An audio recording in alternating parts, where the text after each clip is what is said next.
সাল্লাম বলেন মিফতাহুল জান্নাতিস সালাহ। ও মুসলমান, লক্ষ্য করে শুনো, কথাগুলো লক্ষ্য করে বুঝো আর শুনো। নবী করিম সাল্লাল্লাহু আলাইহি ওয়াসাল্লাম বলেন মিফতাহুল জান্নাতিস সালাহ, নামাজ বেহেশতের চাবি। তুমি আমি যদি জান্নাতে যাইতে চাই, এক নম্বর কারণ হলো নামাজ পড়তে হবে। এক নম্বর কারণ, বান্দা যখন নামাজ পড়বা, ও বান্দা সাজদাতে যখন পড়বা, সাজদাতে আল্লাহকে ডাকবা, রুকুতে যাইয়া আল্লাহকে ডাকবা, আল্লাহ বলো আল্লাহ বলো আল্লাহ বলো করে যখন আল্লাহকে যখন ডাকা শুরু করে দিবা, তখন আল্লাহ, তোমরা বলেছিলে আল্লাহ এমন জাতি বানায়েন না যে জাতি কি করবে, কাটাকাটি করবে, যে জাতি আপনাকে ডাকবে না, যে জাতি আপনাকে স্মরণ করবে না, এমন জাতি বানাইলাম। দেখো সেই জাতি আমাকে আজকে ডাকে, সাজদাতে যাইয়া ডাকে, রুকুতে যাইয়া ডাকে, আর যখন নামাজের দাঁড়াই দুনিয়ার সব ঝামেলা শেষ করে আমার সামনে দাঁড়াইয়া আমার সাথে কথা বলতে থাকে। ও মুসলমান বাবাজি, লক্ষ্য করে শুনো, নবী করিম সাল্লাল্লাহু আলাইহি ওয়াসাল্লাম যে বললেন জান্নাতে, নবী করিম সাল্লাল্লাহু আলাইহি ওয়াসাল্লাম যে বললেন মিফতাহুল জান্নাতিস সালাহ, নামাজ বেহেশতের চাবি।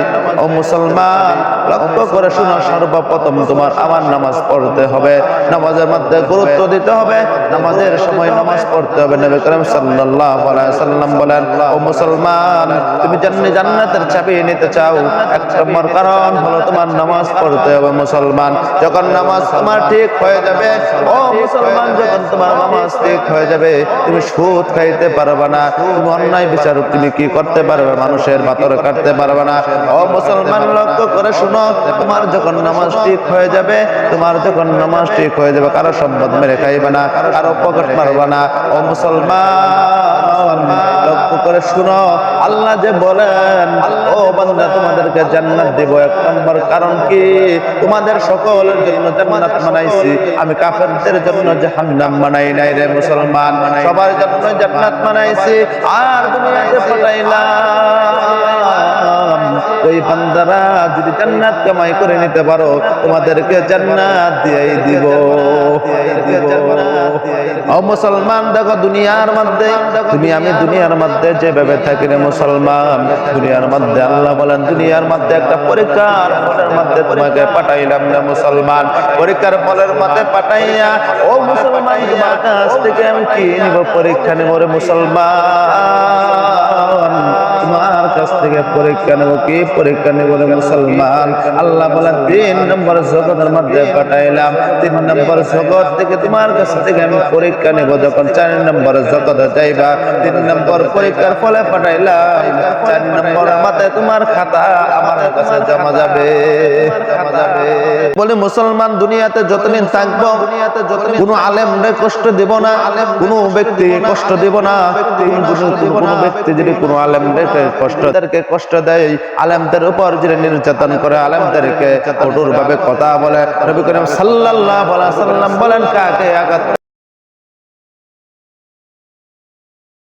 নবীকে আঘাত করা, আলেমদেরকে কি অপমান করা, মানে নবীকে অপমান করা।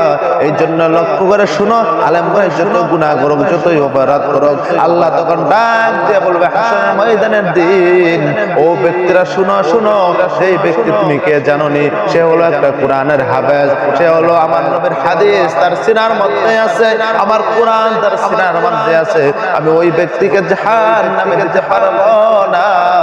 ও ব্যক্তিরা যাও যাও, তোমরা জান্নাতে চলে যাও, আল্লাহ জান্নাত দিয়ে দিবে।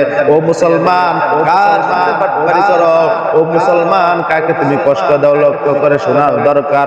ও মুসলমান, লক্ষ্য করে শোনো, তুমি আমি সাধারণ একটা রৌদ্রের তাপ সহ্য করতে পারি না, তুমি আমি একটা সাধারণ রৌদ্রের তাপ সহ্য করতে পারি না। হাসরের ময়দানে দিন রৌদ্রের তাপ কেমন হবে, মাথার যখন আদাত উপরে যখন রৌদ্রের তাপ চলে আসবে রে মুসলমান, আদাত উপরে যখন রৌদ্রের চাপ চলে আসবে, তুমি আমি কেমনে করে সহ্য করবো রে মুসলমান। ও মুসলমান, তুমি আমি সহ্য করতে পারবো না রে মুসলমান, এমন কষ্ট হবে রে মুসলমান, এই জন্যই মুসলমান দুনিয়া থেকে মুসলমান আমল করে যাইতে হবে। আধা তো করে যখন সূর্য চলে আসবে তুমি আমি সহ্য করতে পারবো না, রৌদ্রের তাপে তোমার আমার সারা বডি থেকে বস্তুগুলো খুলে খুলে জমিনের মধ্যে পড়তে থাকবে আর রক্তপোষ হয়ে যাবে। ওই রক্তপোষ গুলো জমিনের মধ্যে পড়তে থাকবে, তুমি আমি সহ্য করা সম্ভব হবে না, তুমি আমি সহ্য করতে পারবো না। মুসলমান এক নম্বর লক্ষ্য করে শুনবা, ওই জাহান্নামের ভয়ঙ্কর আযাব তুমি আমি সহ্য করতে পারবো না। হাশরের মাঠের ভয়ঙ্কর আযাব তুমি আমি সহ্য করতে পারবো না। আযাব করে যখন সূর্য চলে আসবে মানুষগুলো আল্লাহকে ডাকতে থাকবে, আল্লাহ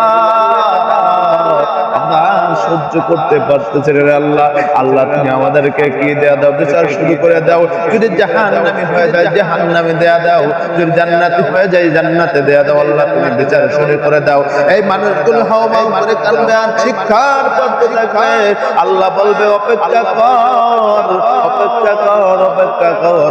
কিছু মানুষের রক্ত থেকে, কিছু মানুষের সারা বডি থেকে খুলে খুলে জমিনের মধ্যে গোশত খুলে খুলে খুলে জমিনের মধ্যে পড়ে যাইতে থাকবে আর চিৎকার দিয়ে বলবে আল্লাহ তুমি বিচার শুরু করে দাও, তুমি বিচার শুরু করে দাও। ওই মানুষগুলো যখন চিৎকার শুরু করে দেবে আল্লাহ তখন ডাক দিয়ে বলবো অপেক্ষা কর, অপেক্ষা কর, ও বান্দা অপেক্ষা কর। এই সময়ের মধ্যে মানুষগুলো পানির পিপাসায় হয়ে যাবে, মানুষগুলো পানির পিপাসায় করতে থাকে, বলবো আল্লাহ পানি দাও, পানি দাও। তখন আল্লাহ ডাক দিয়ে বলবো ফেরেশতারা যা যা যা তোরা পানি দিয়া দে, তাদেরকে পানি দিয়া দে। আল্লাহ তখন আল্লাহকে জিজ্ঞাসা করবো আল্লাহ কি পানি দেবো, তাদেরকে পানি দে। ওই রক্ত পোষ গুলো গরম করিয়া তাদেরকে দিয়ে দে। যখন রক্ত পোষ গুলো গরম করবে দেখো কেমন ভয়ঙ্কর হবে হাসরের ময়দান, কেমন ভয়ঙ্কর হাসরের ময়দান হবে রে মুসলমান। লক্ষ্য করে শুনো, তখন কি করবে ওই রক্ত পুষ গুলো পানিগুলো কি করবে গরম করিয়া যখন নিয়ে দিবে পানি খাও, পানি খাওয়ার সাথে সাথে পায়খানা রাস্তা দিয়ে বের হয়ে যাবে আর মানুষগুলো চিৎকার করতে থাকবে। আর কিছু মানুষ যাবে কার কাছে, আমার নবীর কাছে, আপনার নবীর কাছে যাইয়া বলবে যাও যাও। যখন মুসা পয়গম্বরের কাছে যাবে মুসা পয়গম্বর বলবে পারবো না।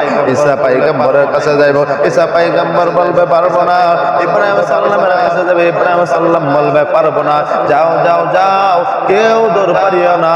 যাও এমন এক ব্যক্তি আছে ওই ব্যক্তির কাছে যাও, ওই ব্যক্তি ছাড়া কারো সুপারিশ চলবে না।